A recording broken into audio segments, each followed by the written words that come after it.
James Bachus was someone I originally wanted to feature in Tales from Altoona Cemeteries Volume 1. Unfortunately, I don't recall how Bachus's name even came up on a potential list. A short paragraph on his mining operation appeared in 100 Years of Altoona, and I thought there was an associated company invoice, but I was unable to find it, if it ever existed at all. I know at the time I interviewed Bachus's grandson, and he had very little information on Bachus. He provided me with 2 photos, but was not even able to verify them as being related to the Bachus family. Based on the lack of information, Bachus did not appear in the Cemeteries book. However, during the summer of 2020, I received a call at work from a lady who was trying to find a headstone for Bachus and his wife. I rode out to the cemetery and led her to the correct location. During that time, she shared what information she remembered, which was very little, as she was born after the death of Mr. and Mrs. Bachus. She was able to provide me with a photo of Bachus in front of his business. When I started planning out this YouTube series, I knew that Bachus was someone I wanted to feature. I began tracking down all of his descendants and started to reach out to contact them. While they did not know a lot of detail on Bachus's life, I thoroughly enjoyed speaking to them and learning of Bachus's legacy through each of their family stories. James Bachus was born in Troup County, Georgia in 1867. Bachus was the 3rd child and 2nd son of Warren Bachus and Martha Annette. Warren Bachus found work as a carpenter and also worked on a 125-acre farm.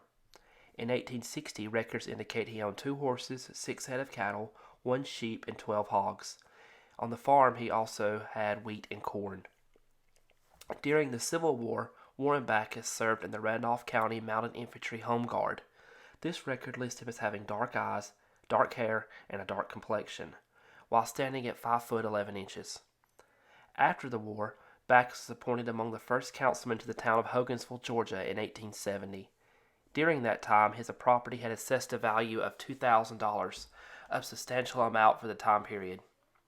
In 1880, the family, which then totaled 6 children, relocated to Gadsden, Alabama. A decade later, James Bachus had moved to Walnut Grove, where he found work as a mail contractor. In late March 1892, Bachus was arrested on counterfeiting charges. According to the evidence presented, James Bachus made counterfeit money in the home of John Beatty. John Wade stated that Bachus gave him some of the counterfeit money, saying that Bachus told him that he had made it. The case was then tried before the U.S. Circuit Court in Birmingham in September 1894. The trial lasted less than a week, and it ended with Bachus being found guilty. He was sentenced to several years of incarceration in the National Penitentiary at Columbus, Ohio. He was released on August 22, 1899, and returned home to Walnut Grove. Not 2 months after his release, on October 15, 1899, Bachus married Minnie Durham at Walnut Grove. Durham's lineage is of note because of her connection to 2 pioneering families in the area. Minnie's paternal grandfather was Daniel Durham, who immigrated to the Walnut Grove area from Pendleton District, South Carolina. Her father, John Wesley Durham, married Martha Ann Samuel, the daughter of Elisha Samuel. Martha Ann Samuel was the aunt of Dr. Ira Samuel, the longtime Altoona doctor. Both of these families have deep, deep roots in the histories of Altoona and Walnut Grove.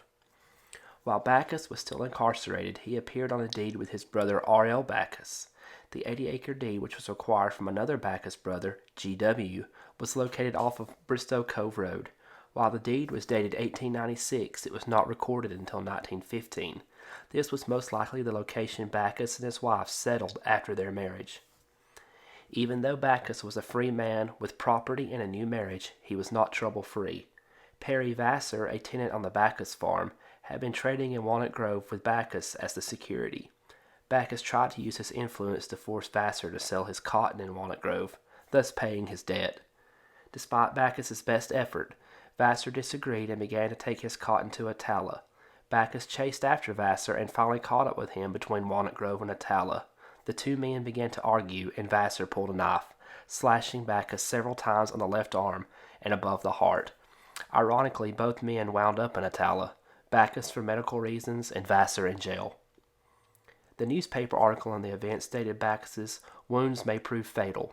However, just 2 months later, Bachus purchased 240 acres east of Walnut Grove around Mount Morton's Chapel Church. This property would later be expanded by 11 acres, including a natural spring. Whether this was the Bachus home place or just another farm is unknown. During this period of marriage and property acquisition, Bachus also expanded his family. daughter Clarice was born in 1904, a second daughter Bernice followed in 1908, and the first son James Tracy Bachus followed 1 year later in 1909. By 1910, Bachus revisited his previous offense in order to clear his name. In September, he advertised in the Gadsden Times that he would make an appeal to the governor and board of pardons to clear his name in an attempt to restore his full civil and political rights. While no record has been found, his appeal was apparently successful, as he later became an election manager for Hopper's Beat in 1912. Over the course of a decade from his release, Bachus owned several hundred acres of property, which was the site of a tenant farm, started a family, and cleared his name. Outside of his dealings with tenants, there is nothing to indicate Bachus had any other business interests.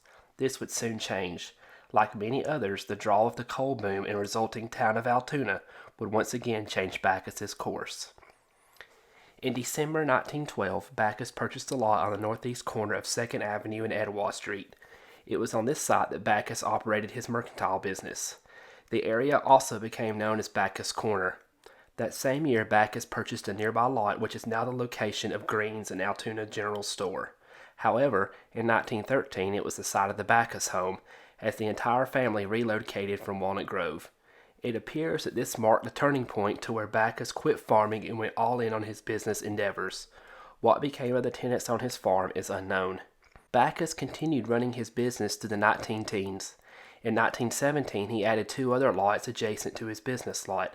While the records do not indicate their use, they could be related to his next business endeavor, coal mining.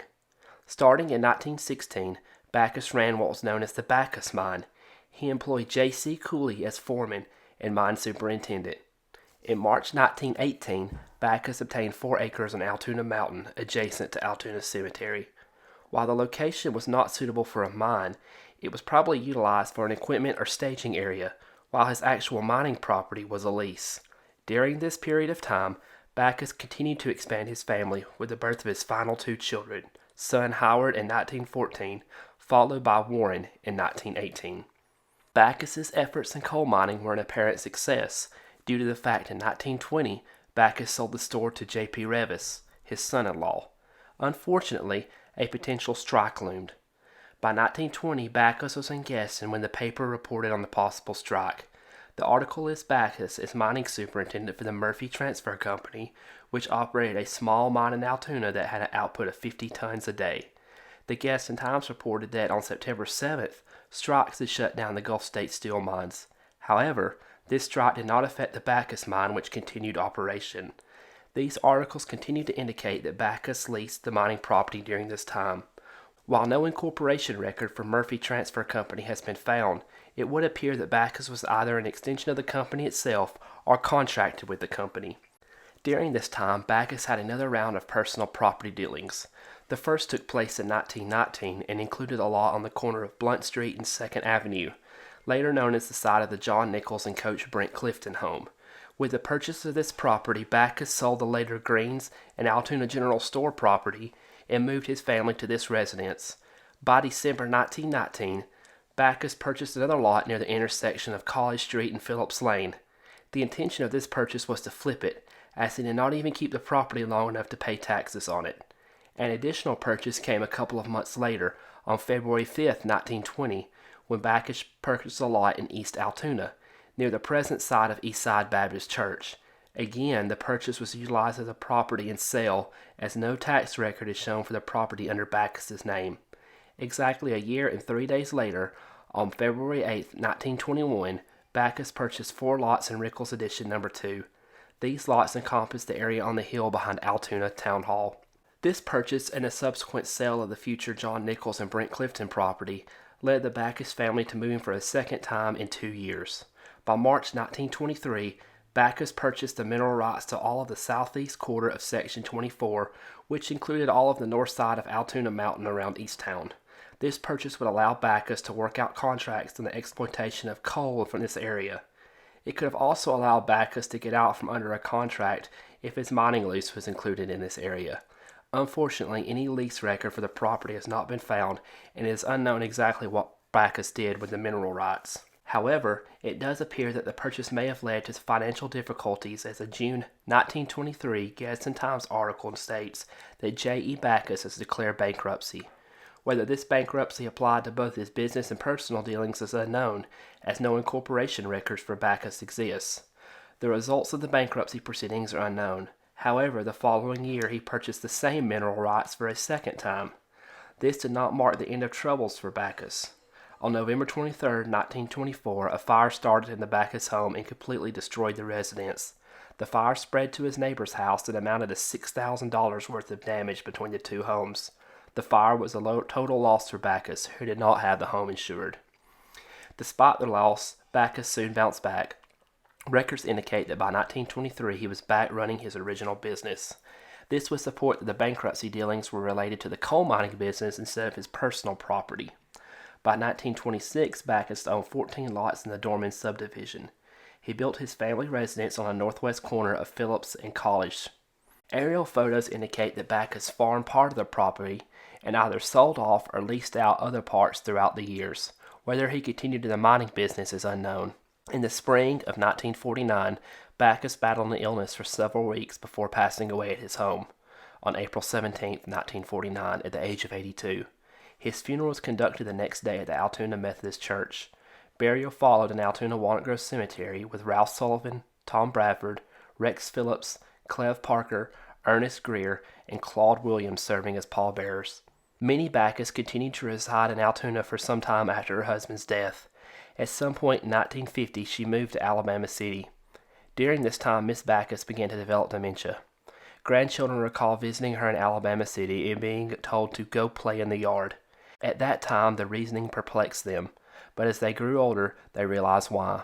On December 24, 1965, Minnie Bachus passed away in Birmingham, Alabama. She was buried next to her husband in Altoona Walnut Grove Cemetery. A decade after the death of Bachus, E. L. Elder, in his article, Altoona as I Knew It, reminisced that Bachus, as a grocer, knew more men by their first name than anyone else in town.